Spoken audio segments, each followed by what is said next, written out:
Apple has patented a reconfigurable Mac keyboard with a tiny little display in each key.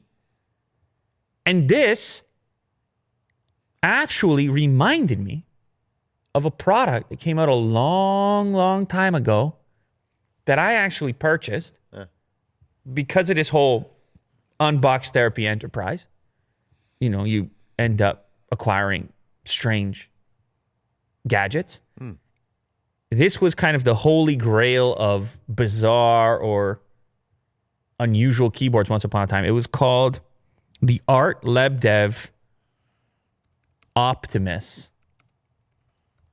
I don't even know if you're going to be able to find it. You will. There it is. That first link. Yep. Optimus. You can't even buy it anymore. It was CES 2013. I just feel the need to let you know. What's that? Look at this website. Yeah, it's incredible. And then it was redone. Popularis was a small version, a smaller version, but it gives you the idea. See how it's a reconfigurable keyboard?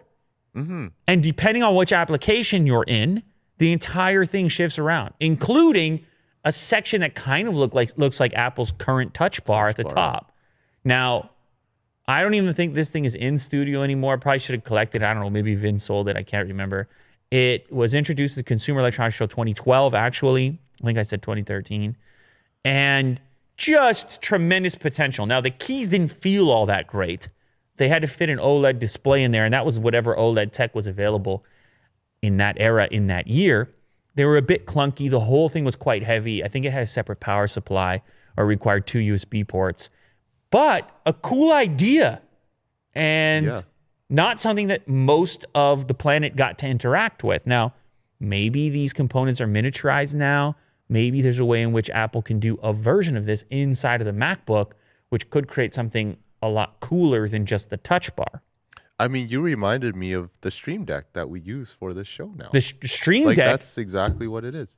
Stream Deck is this product at a later date, marketed at a different crowd, which has become a tremendous success inside of streaming and inside of switching. And actually just, I don't know, I guess for your PC in general, you can do cool things with it. Essentially, you have configurable screens. You can have them trigger and do whatever you want. And it's surprisingly comprehensive what you can do with Stream Deck. Yeah. It's deep.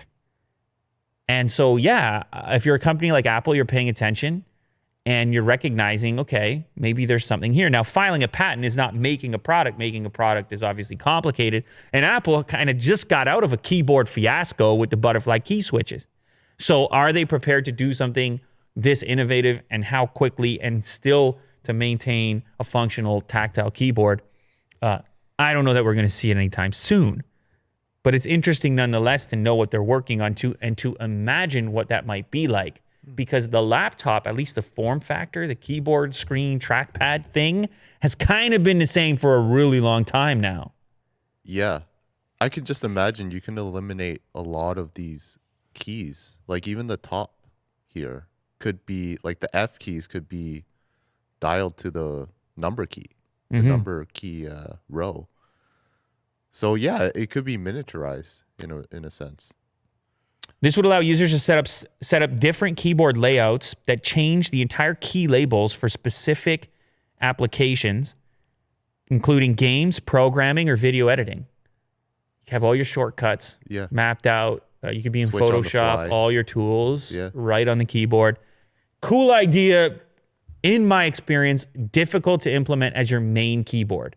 More functional for the time being as a secondary unit like Stream Deck, but maybe they can do it. They definitely have the cash flow to attempt it.